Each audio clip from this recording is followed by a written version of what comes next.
Hey, let's hear it for Jeremy one more time, everybody. Thank you so much, Jeremy. Before I start, I want to make sure that we say thank you with a big round of applause to all of our servers and hotel staff for their wonderful work tonight. Thank you so much for serving us.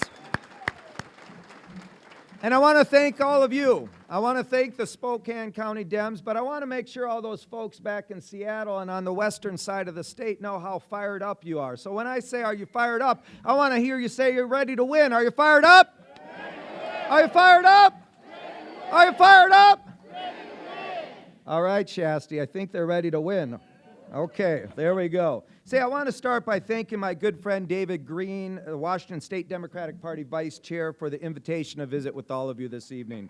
And now, probably no surprise to all of you here, but David is an important and influential leader within our Association of State Democratic Committees, where he helps state party chairs, vice chairs, and executive directors build this party infrastructure. Thank you so much for the invitation, David. Thanks for all the work you do to help build the party here and around the country.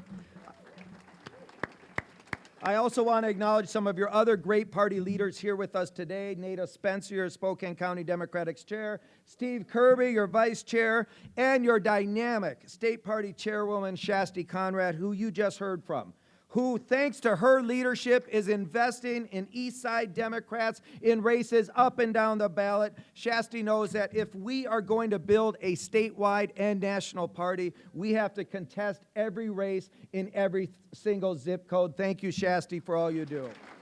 Now, it's great to be here in Eastern Washington, in the 5th Congressional District, where with your help, we will flip this district blue and get that much closer to winning the House majority and making Hakeem Jeffries the first black Speaker of the United States House of Representatives. Now, I can tell you're fired up. I can tell you're fired up. There's so much energy here in Spokane, thanks to each of you who helped make Lisa Brown the first Democratic mayor of Spokane in 14 years and elected some great progressives to help her, including the first black woman and the first woman to be council president, and Betsy Wilkerson. Now, I met with Betsy earlier, and I met with some of the council members, and boy, are they impressive. They're doing great work to hold up our party values, and I know each of you here tonight are proud of what they're doing. It's a great honor for me to be here today speaking at a dinner honoring the legacy of Congressman Tom Foley, who rose from House Agriculture Committee to House Majority Leader and ultimately was elected, as all of you know, as Speaker of the U.S. House in 1989. Thanks to his ability to build coalitions, as Speaker, he was able to secure passage of many landmark pieces of legislation, including the American with Disabilities Act, the reauthorization of the Clean Air Act, and passage of the North American Free Trade Agreement. Speaker Foley was an amazing leader who understood that politics is about the art of compromise. Not compromising on your values, but finding agreement and moving forward on the things we can agree on. As I like to say, oftentimes you can stand your ground while also finding common ground. And that was Speaker Tom Foley. So thank you for inviting me here and for all of you honoring his great legacy.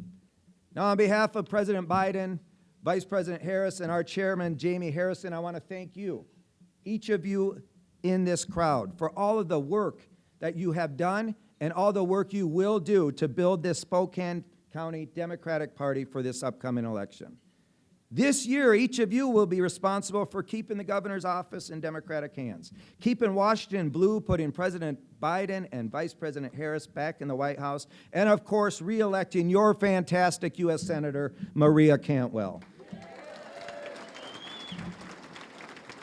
Now, when you're retiring Congresswoman and others around this country ignore the critical needs of communities throughout Washington, it was your senator, Senator Maria Cantwell, who worked tirelessly to bring back funds to this district through the bipartisan infrastructure plan.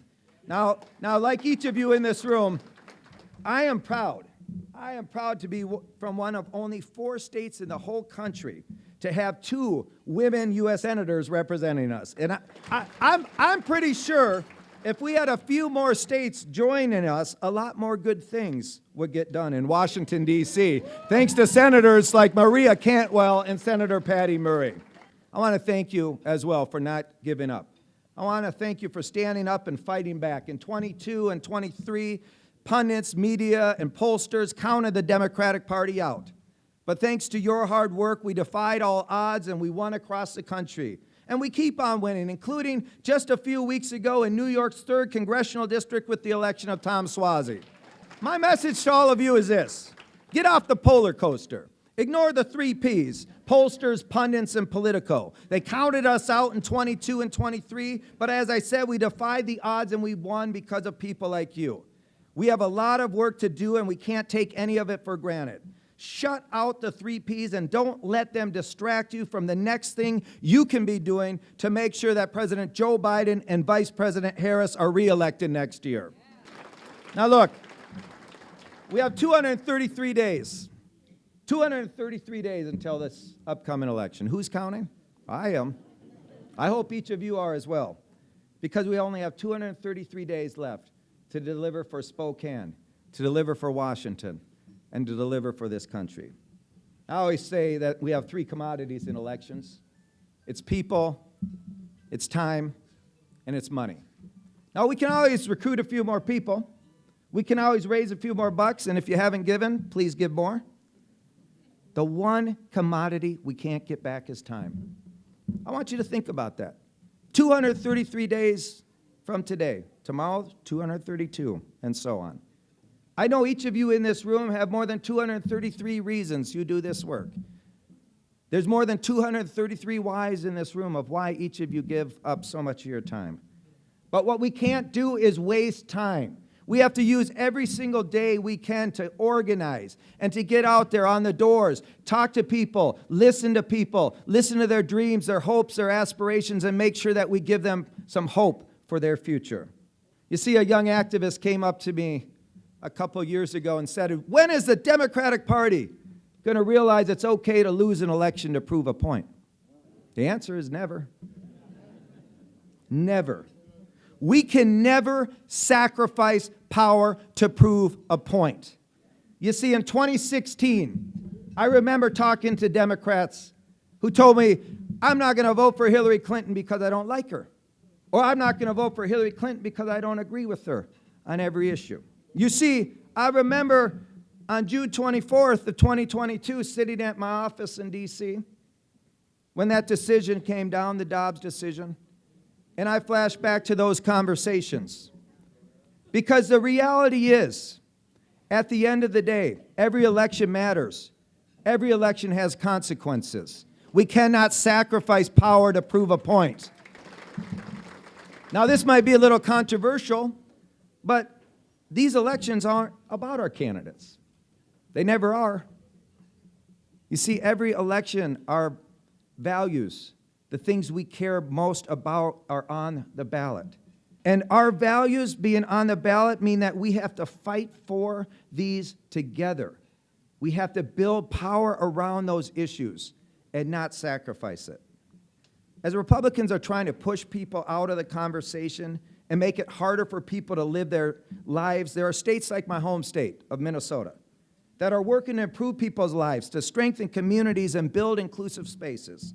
Minnesota has passed arguably the most progressive agenda in the nation, and we did it all with a 1-seat majority.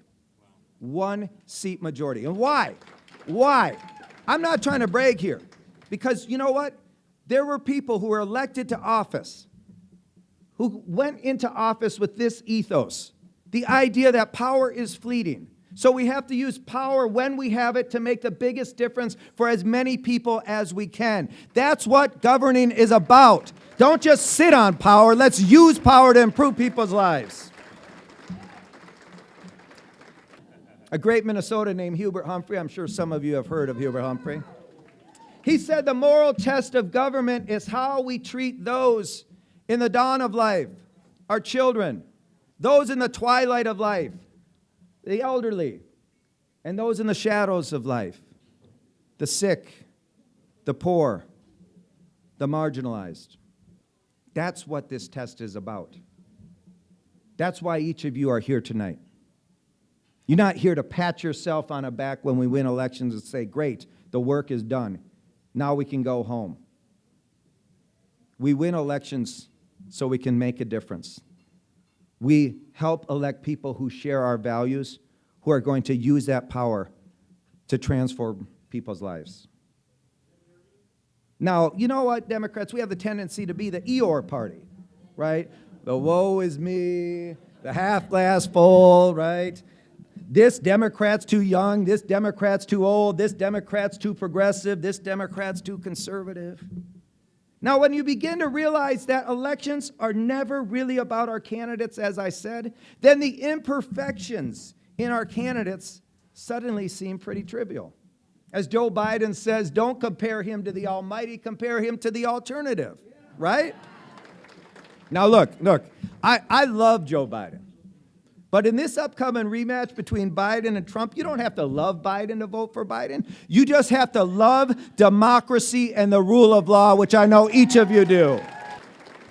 So I always say back home in Minnesota, we need to stop agonizing and start evangelizing, right? We have an amazing story to tell. An amazing story to tell. So I don't know why we wring our hands, hang our head. We need to stiffen our spine, raise our head, be proud to be Democrats, and tell our story. There has been no president and vice president in the history of this nation that has done more to deliver for the American people than Joe Biden and Vice President Kamala Harris. They saved our economy from a post-COVID recession. They passed the largest infrastructure and jobs bill in a generation, the largest climate bill in history. They appointed the most number of judges, including the first black woman to the U.S. Supreme Court, and they passed the most significant gun reform in decades. Yes. They're making sure our veterans get the health care they need, and they're bringing manufacturing jobs back to America. I could go on and on and on. So like I said, with a record to run on like that, I just don't get it when people wring their hands about 2024, especially when you look at our Republican opposition. Chaos, dysfunction, division, and hate. This is your modern Republican Party coming apart at the seams in front of our own eyes. Their presidential frontrunner is a twice-impeached, cartoonishly corrupt, law-breaking insurrectionist facing more indictments than I can count. From sexual assault, tax fraud, to election fraud, and inciting a riot which led to an insurrection. How could anyone want to turn this country back to a guy like this who has made it clear that he would be a dictator on day one? Now, this may sound odd, folks, but I think a second Trump term would be defined by big government. Because Trump and his lackeys want to lead a government so big that it can follow you and your loved ones everywhere you go. Trump and his allies want to follow you into your doctor's office, where they'll tell you and your doctor what treatments you can and can't receive.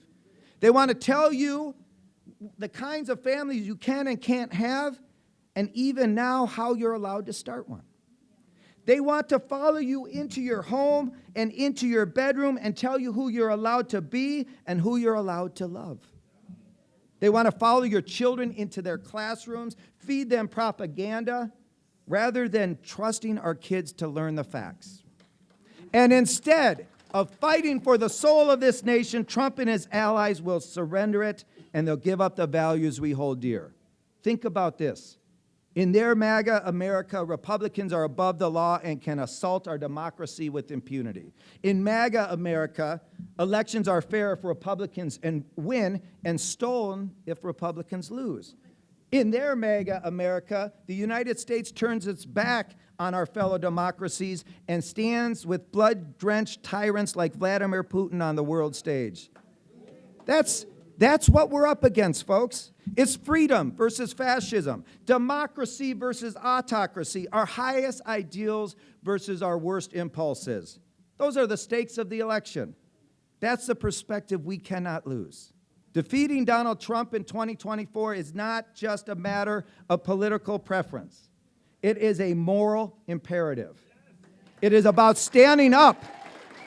It is about standing up for truth and integrity and the rule of law. It is about rejecting hate and division and fear-mongering. It is about reclaiming the soul of our nation and reaffirming our commitment to the values that make America truly great. Now I'm going to end where I began. I'm not here to win elections. A lot of people say, what the heck are you talking about, Ken? You're not here to win elections. You're chair of the state party in Minnesota, vice chair of the DNC. Isn't that your job? Well, it is all of our job to get people elected, for sure. But none of you are here just to win elections. You see, when I said there's more than 233 whys in this room, there's millions of whys around this country. People who are relying on us to lift up their voices, to elect people who share our values to office, to make sure that we can give them just a glimmer of hope that their lives are going to be better over these next 4 years. That's why we're here. That's why we're here, and we can never lose sight about it. Winning is just the beginning. Winning is just the beginning. My first boss and mentor in politics was a bushy-haired college professor from Minnesota named Paul Wellstone. Paul used to say that politics is not about big money or what happens in the halls of power. Politics is just squarely about the improvement of people's lives. That's why each of you are here today, to improve people's lives, to strengthen communities. We all must remember, as Paul used to say, that we all do better when we all do better. Think about that for a second. We all do better when we all do better. All. Each and every one of us. Everyone deserves an opportunity to succeed. So, Spokane Dems, let's keep fighting for an inclusive country that recognizes the dignity and worth of every person. Let's keep fighting for a country that affords opportunity to every person who works hard and believes in the beauty of their dreams. Let's keep fighting for a democracy that ensures that more voices are participating and that all voices are represented. Let's keep fighting for a woman's right to choose, for our environment and planet, for immigration reform, for sensible gun reform, for public schools, for the right to organize and bargain collectively, for criminal justice reform, for fair taxation, for black and brown communities, for the LGBTQ communities, for trans youth, for peace, and lastly, for a world that recognizes despite our differences, we are all still united by a common thread of humanity. Thank you so much, Spokane Dems.